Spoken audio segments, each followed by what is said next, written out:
Okay, hi everybody. This is Jeremiah and this is Gris, and we're here to talk about lesson plans for graduate practicum. Gris was able to turn in a lesson plan and implement it already this morning, and so I asked her when I saw that she submitted it to stop in and chat with me for a little bit. So she was given these pieces of paper. Um, Tell me, where did these come from, Gris? That's from the reading program that they do at Highland Elementary.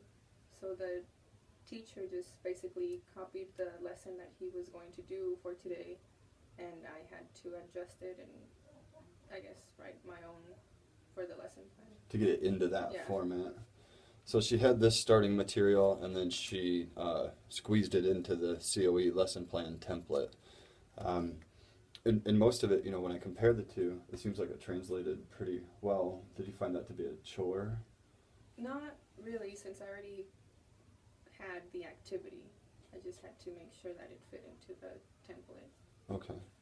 Um, I wanted to point out a couple of things about the lesson plan sections, and then that way I can ask Gris questions while we take a look at them. So I've got them over here on my screen, and she and I are just making a video on the iPad, so you can't actually see her lesson plan at the moment. But the very first part, where it says preparing for lesson plan development, they ask you, what does your pre-assessment observation indicate about the needs of the student? And then they also ask you, how will you design the lesson to meet the needs of all learners?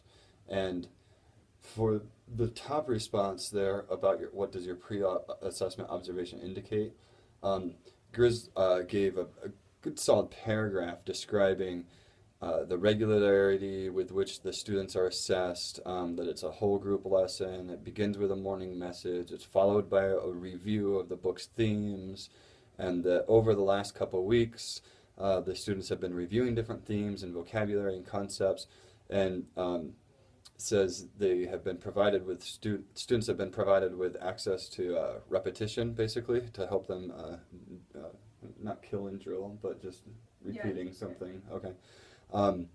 And then they're assessed each day with an oral interview. So that tells me what the pre-assessment is. And the question is asking, so given what it is, what does that tell you about your students' needs? And I think that the question that they're getting at here really is, do you feel the students are ready for the lesson?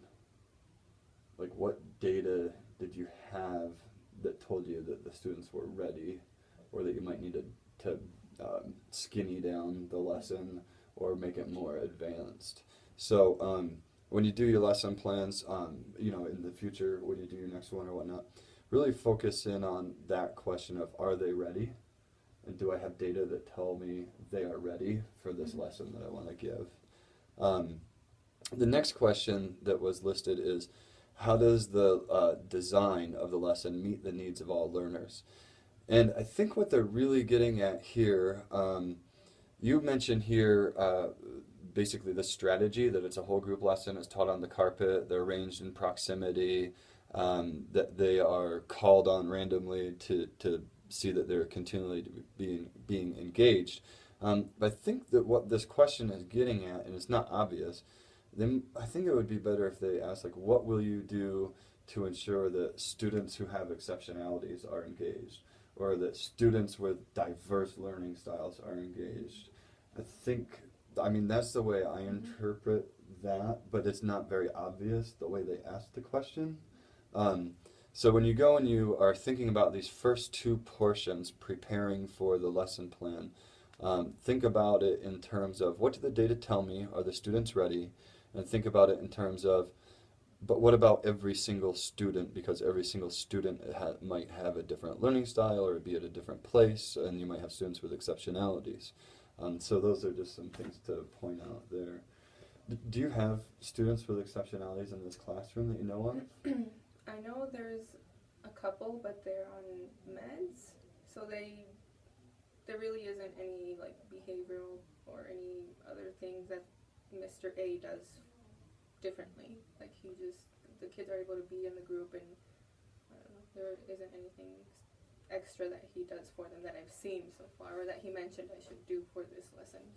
So there's no physical difference, No. so to speak, in terms of hearing or sight, or no? Okay. that makes it a bit easier sometimes when you can see the exceptionality. And it's definitely something that you're allowed to ask about. It's not something that the teacher will be able to tell you specific exceptionalities of specific children, just because of privacy regulations.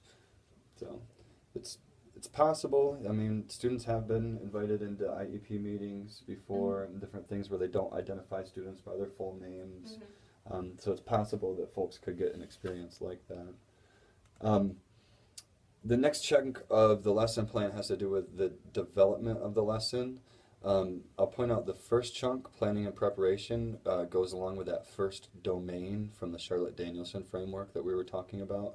And this one does too, and it's moving us more into the actual instruction.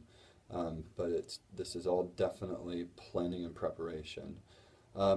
So your lesson is going to be about antonyms, finding antonyms, and doing that within the context of a book about homes, animal homes, habitat, okay.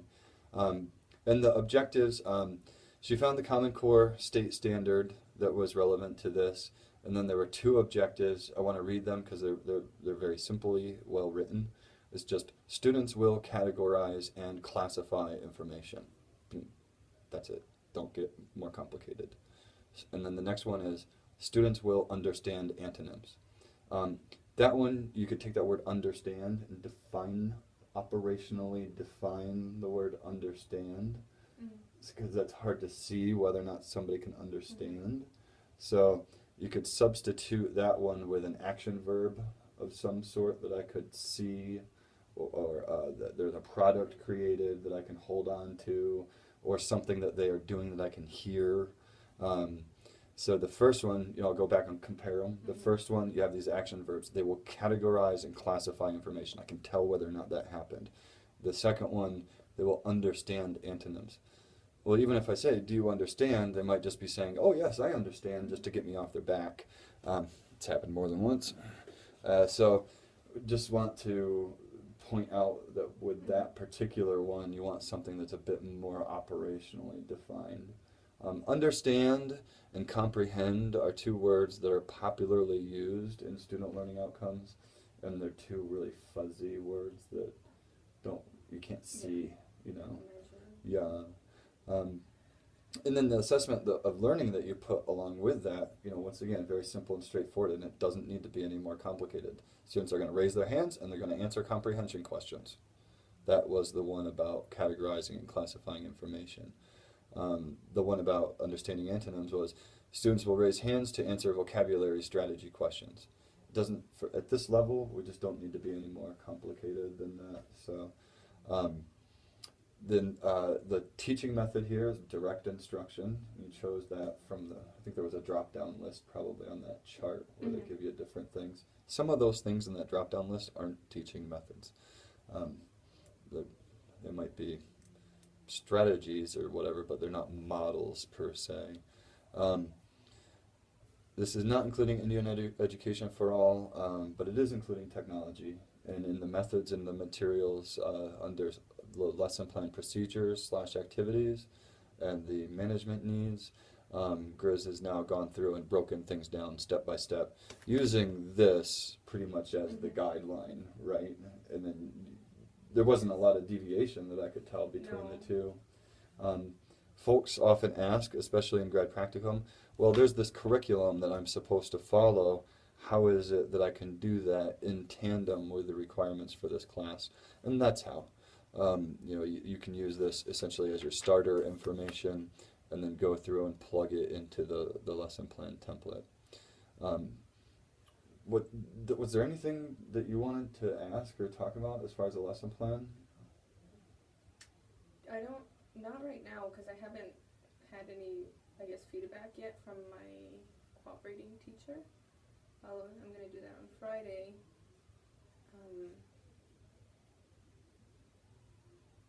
No, I think just I made sure that I included a technology piece because that wasn't in their lesson. And I think for the second lesson, I will have to figure out how to do the IEFA into the lessons that we either create or are given to us. Yeah, probably another one will be given to you, right? Yeah. Yeah, okay. Um, I didn't really have any questions for you on the lesson procedures and activities. It's just, you know, so specific to whatever lesson that you're doing. Um, the only thing that I think is really just plain old missing from this lesson plan template is that it doesn't ask us about transitions. Like, how do you transition from that morning message to the point where they're actually going over and sitting on the carpet? And then after the lesson's over, and I've used some of this informal assessment by asking them questions, and I've decided, okay, within the last half hour, we've covered what we need to cover.